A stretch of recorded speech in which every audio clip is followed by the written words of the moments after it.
bem-vindos ao nosso canal YouTube com Falando Nisso de hoje.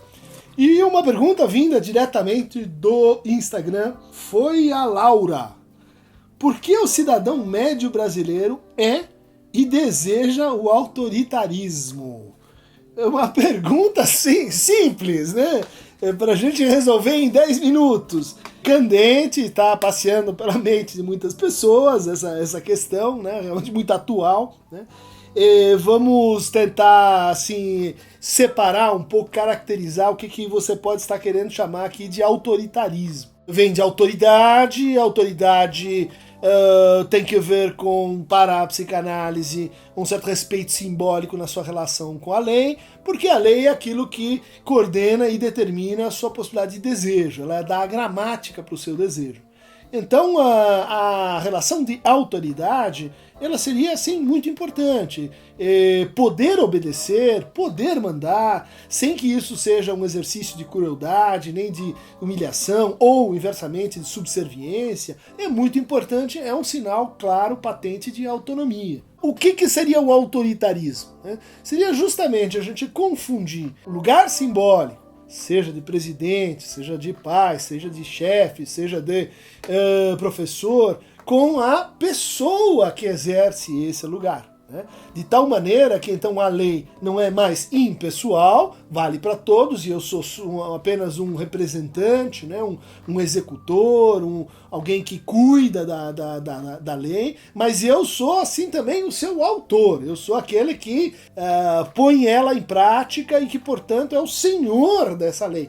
Nesse sentido, ela se tornou pessoal de novo. E aí surge o autoritarismo, né? Daí que quando a pessoa autoritária, ela se sente assim ofendida, magoada, questionada pessoalmente, quando o outro interroga as razões, os motivos, as causas do que ela está fazendo. Quando o outro pergunta justamente pela lei que preside o pacto ou a relação na qual a gente está inserido.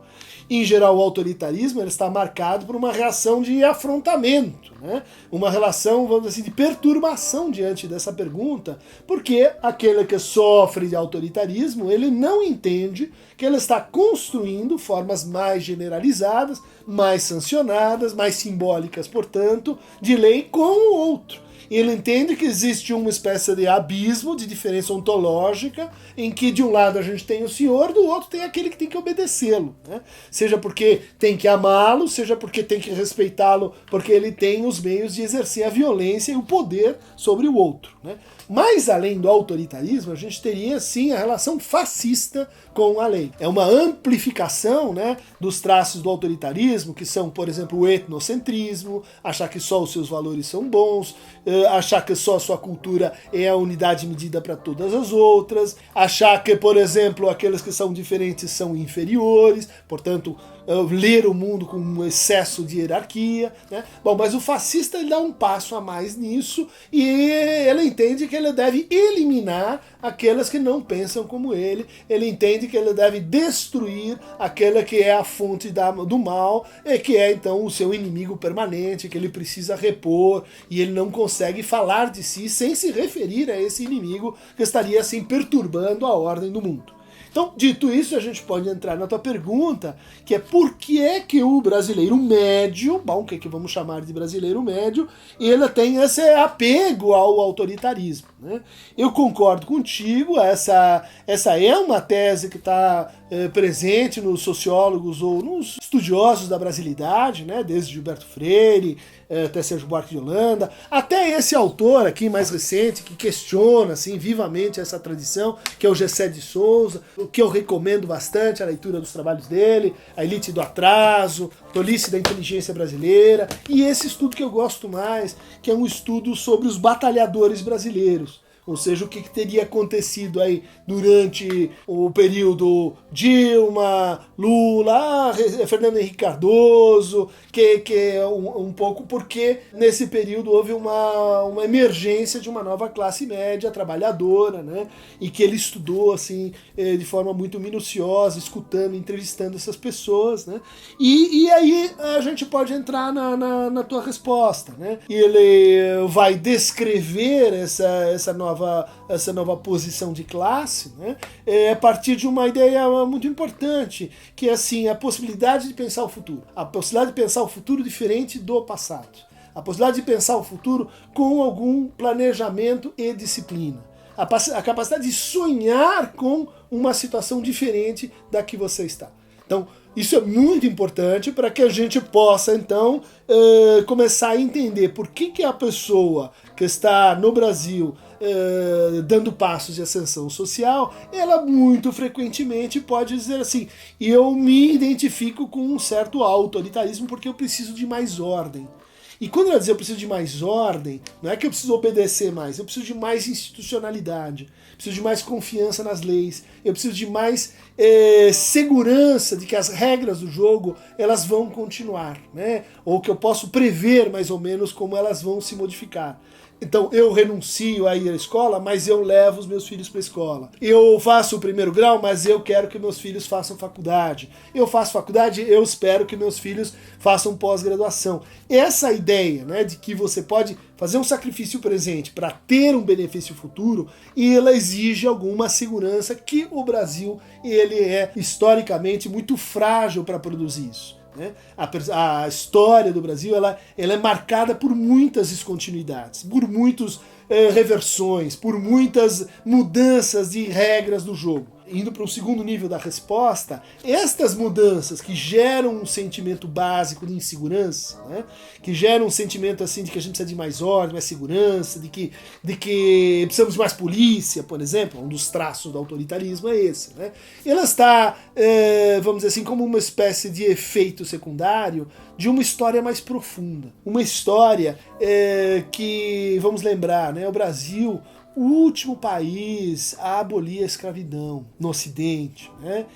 O Brasil é um país que não ajustou as contas com a ditadura militar. Nossa polícia ainda foi formada, né, no mesmo tipo de educação que a gente teve nesse regime de exceção. Né? A gente se acostumou com excesso de violência. A gente formou o cidadão médio, né, uma interpretação sobre o Brasil de que o Brasil tem dono, de que o Brasil pertence a determinadas pessoas, ou grupos, ou os donos do poder, como dizia lá o Raimundo Faoro, que o Gessé critica. Né?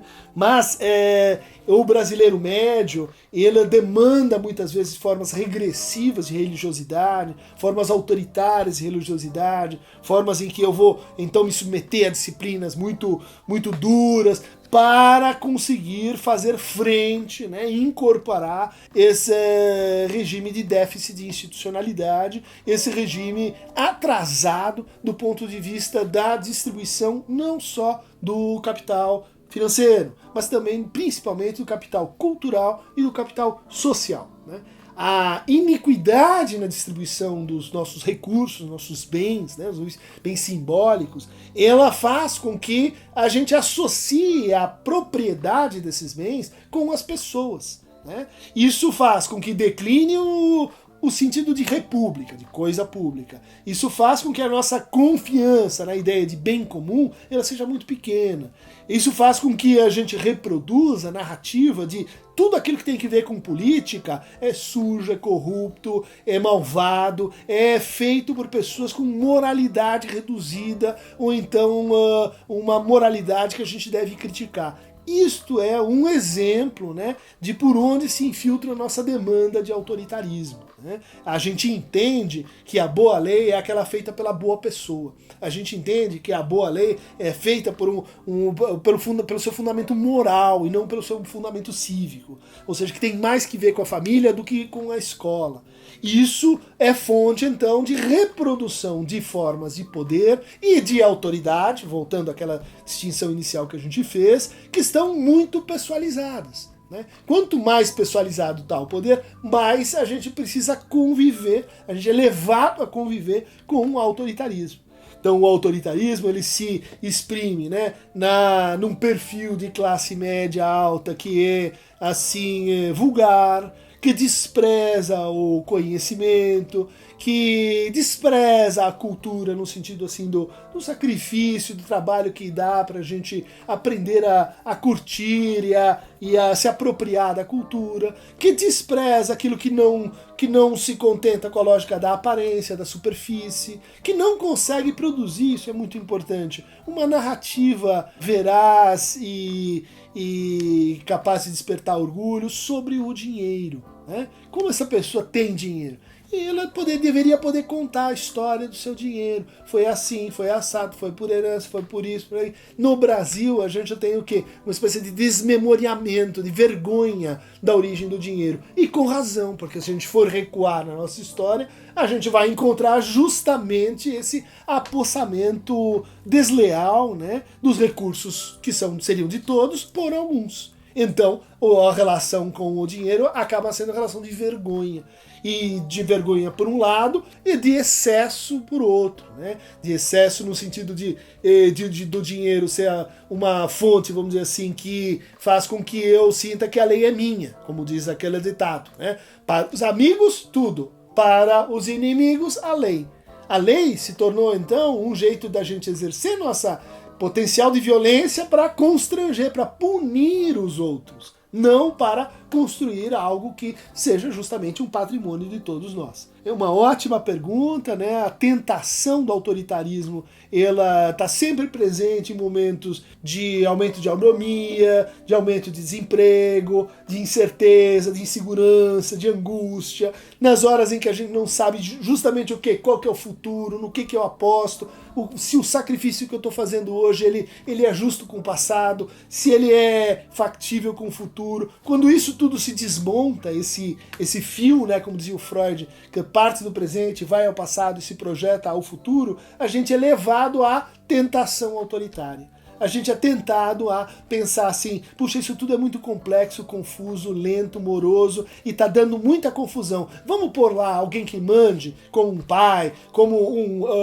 um tirano, porque daí tudo vai se resolver. Por quê? Por que vai se resolver? Porque vai ter mais ordem, né? Porque vai ter mais violência. Porque a violência vai ser administrada. O brasileiro médio tem uma certa paixão pelo autoritarismo porque a gente não consegue imaginar e praticar um país que tenha um pouquinho mais de confiança na autoria, né? Na autoridade. Na autoridade no sentido simbólico, né? Na autoridade no sentido, vamos dizer assim, da expressão de um laço social desejante reconhecido pelos seus participantes, sancionado pelos seus participantes. Né? Em vez disso, o que a gente acabou enfatizando? Né? Essa pessoalização da lei, que é o que você está colocando na sua pergunta. Muito bom, foi Laura, agradeço a sua questão.